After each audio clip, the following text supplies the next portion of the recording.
Hi friends, welcome to Satya's Lifestyle Channel. இன்னைக்கு நம்ம பார்க்க போற ரெசிபி வந்து ஒரு கூட்டு ரெசிபி தான் பார்க்க போறோம். வாழைப்பூ வச்சு ஒரு கூட்டு தான் பார்க்க போறோம். வாழைப்பூ வச்சு ஒரு கூட்டு தான் பார்க்க போறோம். இந்த கூட்டு வந்து நல்லா ஒயிட் ரைஸ்ல mix பண்ணி சாப்பிடலாம். எல்லா சாதத்துக்குமே சைட் டிஷ்ஷா வச்சு சாப்பிடலாம். இது எப்படி பண்ணலாம்ன்றதை பார்க்கலாம். இந்த வாழைப்பூல துவர்ப்பு நிறைய இருக்கும். சுகருக்கு ரொம்ப நல்லது.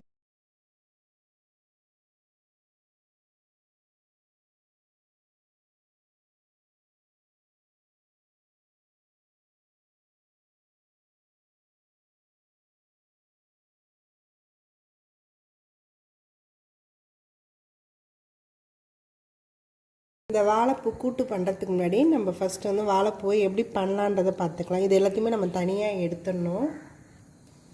இந்த மாதிரி இருக்கிறதுல இதையும் ரிமூவ் பண்ணி தான் நம்ம எல்லாத்தையும் இதே மாதிரி எடுத்து வச்சுக்கலாம். இந்த மாதிரி எல்லாத்தையுமே நம்ம எடுத்தாச்சு. இது எல்லாத்தையுமே நல்லா குட்டி குட்டி பீசஸாக நம்ம கட் பண்ணிக்கலாம். இந்த மாதிரி நான் எல்லாத்தையுமே அரைஞ்சி வச்சுருக்கேன். இந்த கூட்டை வந்து எப்படி பண்ணலான்றதை பார்த்துடலாம். இந்த வாழைப்பூ கூட்டு பண்ணுறதுக்கு நான் ஒரு கடாயில் கொஞ்சமாக எண்ணெய் எடுத்துக்கிறேன். எண்ணெய் நல்லா ஹீட் ஆகட்டும். தாளிக்கிறதுக்கு கடுகு உளுத்தம் பருப்பு ஆட் பண்ணிக்கிறேன். கொஞ்சமாக சீரகம் ஆட் பண்ணிக்கிறேன். 2 வரமிளகாய் ஆட் பண்ணிக்கிறேன். கொஞ்சமாக கருவேப்பிலை ஆட் பண்ணிக்கிறேன். ஆனியன் ஆட் பண்ணிக்கிறேன். ஆட் பண்ணியிருக்கேன். இதை நல்லா நம்ம வதக்கி எடுத்துக்கலாம். கொஞ்சமாக சால்ட்டு சேர்த்துக்கிறேன். இது கூடவே கொஞ்சமாக பூண்டு பீசஸாக கட் பண்ணி வச்சுருக்கேன். அதையும் ஆட் பண்ணிக்கிறேன். இது எல்லாத்தையுமே நம்ம நல்லா வதக்கிக்கலாம். கொஞ்சமாக தக்காளி ஆட் பண்ணிக்கிறேன். நான் ஒரு ½ தக்காளி தான் இதுக்கு யூஸ் பண்ணியிருக்கேன். இதையும் நல்லா நம்ம வதக்கிக்கலாம். இந்த வெங்காயம் தக்காளிலாம் நல்லா வதங்கிடுச்சு. இப்போ வந்து நம்ம வாழைப்பூவை நான் தண்ணி இல்லாமல் இறுத்து வச்சுருக்கேன். அதை ஆட் பண்ணிக்கலாம்.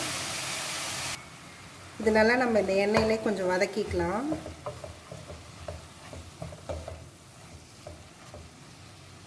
இந்த வாழைப்பூ நல்லா கொஞ்சம் வதக்கியாச்சு. இப்போ வந்து நம்ம ஸ்பைசஸ் எல்லாம் அதில் ஆட் பண்ணிக்கலாம். கொஞ்சமாக மஞ்சத்தூள் ஆட் பண்ணிக்கிறேன்.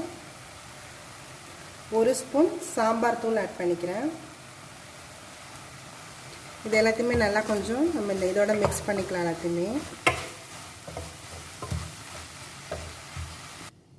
இது எல்லாமே நல்லா மிக்ஸ் ஆகிடுச்சு. நம்ம வந்து ஒரு 5 மினிட்ஸ் இதை க்ளோஸ் பண்ணி வேக வைக்கலாம். ஒரு 5 மினிட்ஸ் ஆகிடுச்சு. இது நல்லாவே வெந்திருக்கும். இந்த வாழைப்பூ நல்லா வெந்துருச்சு. தண்ணியே நம்ம ஊற்றல, அதுலேருந்தே தண்ணியும் வந்துருச்சு நிறையாவே. இதோட நம்ம வேக வச்ச பருப்பு வந்து ஆட் பண்ணிக்கலாம். நான் வந்து இன்றைக்கி துவரம் பருப்பு தான் எடுத்திருக்கேன். நீங்கள் பாசி பருப்பு வேணாலும் யூஸ் பண்ணிக்கலாம். இதை நல்லா மிக்ஸ் பண்ணிக்கலாம். இந்த வாழைப்பூவோட